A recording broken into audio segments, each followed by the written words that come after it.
Good morning, good evening, and good afternoon, wherever you are in the world. Welcome to Egress. This is a podcast where we look into the insight of the entrepreneurs that have come back to the motherland and take a look at the challenges they have faced, and also to change the narrative that the people think of Somalia when they hear Somalia. Without any further ado, today our special guest, Mohamed Bashir. He is the godfather of marketing agency in Somalia, Daauus, Panu. Today we're going to look at his life, we're going to look at the challenges that he come across, and the insight that he's going to share with us. Without any further ado, welcome my guest. Thank you, Adam, for hosting me. Thank you for having me. Thank you for taking the time to see us today. I really appreciate it. Without taking too much of your time, let the audience know your backstory, where you're from, what have you studied, and just so we can get understanding. Well, thank you very much once again. Yeah. My name is Mohamed Bashir Osman, better known as Midnimo. Midnimo, correct? Yes, Midnimo. You're famous for Midnimo. Yes. So I moved to Somalia from the Netherlands. Netherlands. Okay, so you're Netherlands. For almost now 7 years ago. Wow. Okay. Now the 7th year. Wow. In Somalia. Wow. But my journey started way back in 2012. Actually, the first time I came back was in 2011. Yeah. No, 2012. Then that was like for a short stay to check my family. Then I found that there was an opportunity for me. A lot of opportunities. A lot of opportunities, and that's actually what has motivated me after then. And many other factors actually have inspired me to decide to come back. So what did you study in the Netherlands? I studied graphic design at Okay, school. excellent.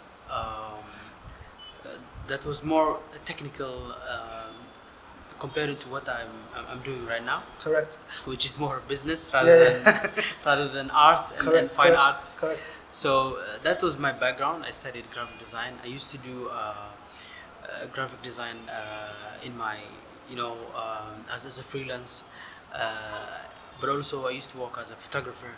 Okay, for organizations, for events in my local district, and that actually motivated me because I saw that there was a lack of skills in that regard in Somalia's market. Correct. And that actually triggered me to be the first Somali to open up my idea was basically to open a school. Correct. But because of the country that was not ready yet, I decided more to go into the business side. Correct. That's and yes, so that hence I opened Daauus Advertising Agency. So when was what year was the year that you said, you know what, I'm actually gonna move here and I'm gonna attempt this without looking back? What year was this? Because a lot of people, they come for a holiday and then they go back. Exactly. What was the year that you said, you know what, I'm not going back? That was in 2013. 2013? 2013, yes. Wow, okay. So I remember still, I was in Brussels. So a year before 2013, I was in Somalia. And I went back, and then I couldn't get rid of my mind, because what I saw and the conversations I had with friends in Somalia, but also people who I've met then. And then all these things, but also my family, which actually gave me the biggest support and oh, that's perfect. Yeah, they were the biggest, especially my mother. Yes, who was in Somalia. God bless our mothers. At the time, yes, exactly. That actually motivated me a lot and pushed me to come back and to try myself, to try at least, because trying it, you cannot swim until you enter the sea. Water, exactly. Until you enter the water. So exactly. So that is why I decided, rather than thinking about it and thinking over, just try it. So when you first came to Somalia in 2013, what was the challenges and the culture difference that you came across first? Well, there are many challenges. These challenges are not limited but to business, culture, security, politics, so many things. Yeah. But to start off with the walk mentality in Somalia that is way different than the one we used to Back home, back in You Netherlands. learn in TIA. West. Yes, exactly. So here, it's quite challenging. You need to understand the terms. You need to understand exactly when someone says to you, okay, inshallah, we're going to do it, or there's small things that matters a lot. The most toughest is to me, that's maybe particular for any young Somali, and I believe I've maybe paved the way for them, is because of young people. There are not so many young people who are entrepreneurs in Somalia. No. So Isn't they scared of it? yes. So the problem that I faced was actually that majority of the people, my clients, my partners, were older people. We're all generations. Okay. The second thing, they're not into what I was introducing to the market, which was totally not existing before. Correct. So the idea of advertising and marketing was not existing in Somalia. There were a couple of printing companies, but the idea that I was bringing that was not existing. So trying to convince an older generation of Somali business elites was toughest thing. That was the toughest they don't take serious.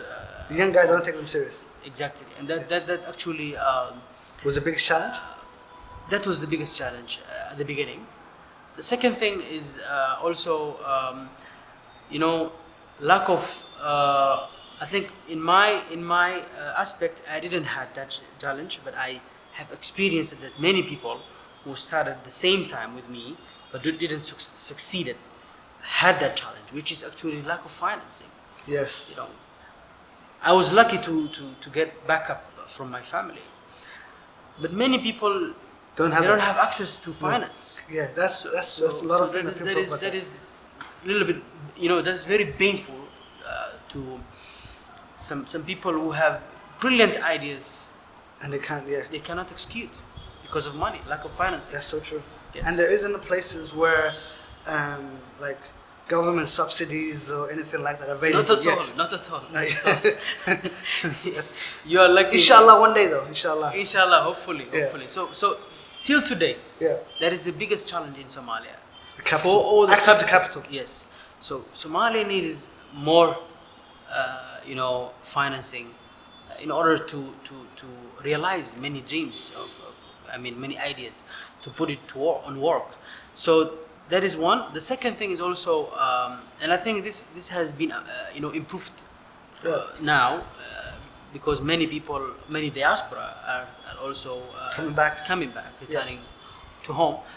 That is also very positive because we are contributing to the development of Somalia. We are doing the massive, and we are changing the narrative. Yes, which is positive news. And that's the whole point of this podcast, by the way. Yeah. So once we all come back with all our expertise and all our knowledge, I think we will change the narrative of Somalia. But also the ones who left in Somalia and have been in the country, but now are leading in many sectors in Somalia.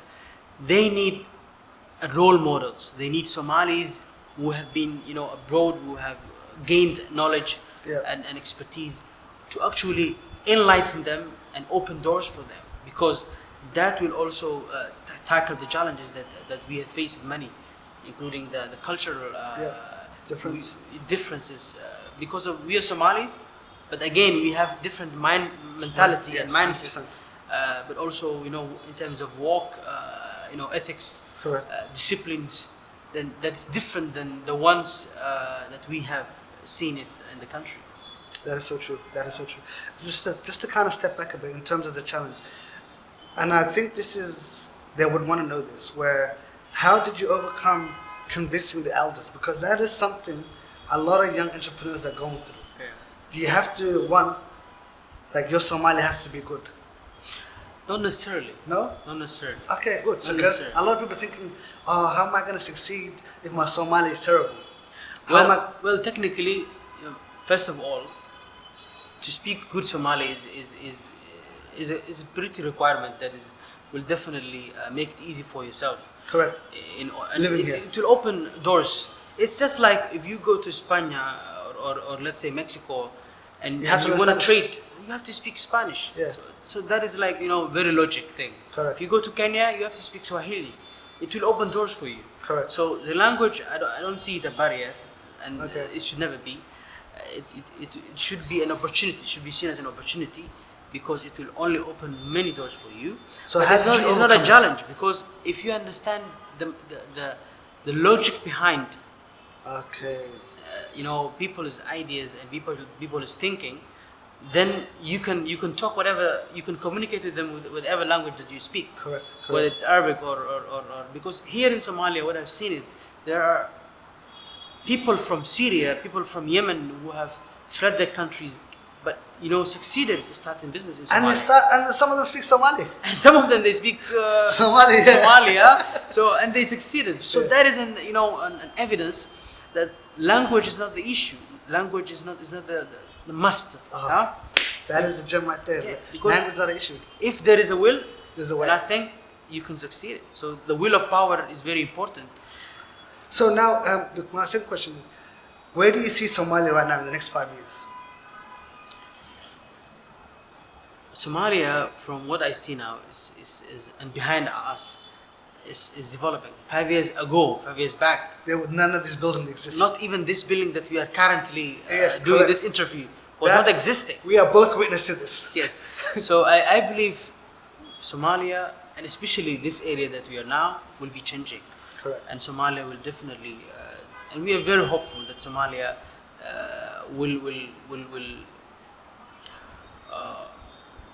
will gain its dignity and Yes. name back. 100%. It can only go up from here. Yeah. You know what I mean? It can only go up from here, which is great. Now, lastly, and I really appreciate your time, the audience that are listening right now who are in graphic designing, what advice do you have for them they're thinking to come back? What advice do you have to give to them? I'll definitely tell my fellow Somalis who are in the creative sector, Perfect. whether it is graphic design, Yeah. or creative illustrationist, or any creative skills, Somalia needs you. But you need Somalia more than Somalia needs you, Wow. because That's true. because this is the land of opportunity. Correct. And I believe there are many opportunities that are not existing.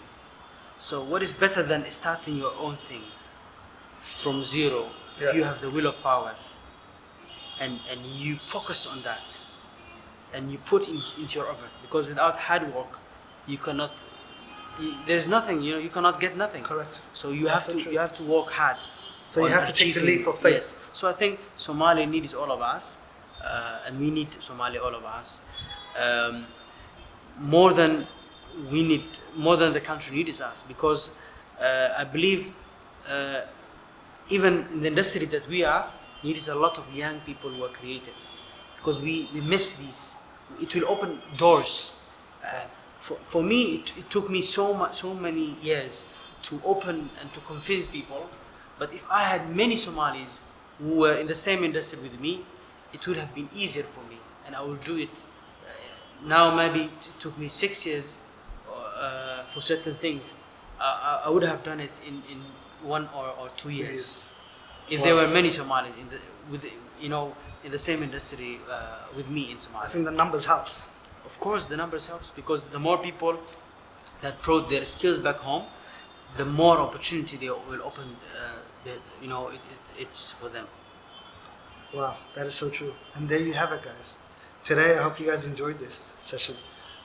You had an insight of what the marketing and the creative design is in Somalia. And mind you, when I first met Midnimo, he had Daauus. And Daauus is the premium marketing agency. If you guys know the movie, the TV show Mad Men, that's what he reminded me of, when I went to his office. So which was really amazing, and this is actually great to see. And now that, like we said, Somalia can only go up from here. We look forward to seeing you more, and hopefully we'll see you in the next episode. Thank you again so much today. Thank you, Adam, for having me. No, thank you for coming. Yeah.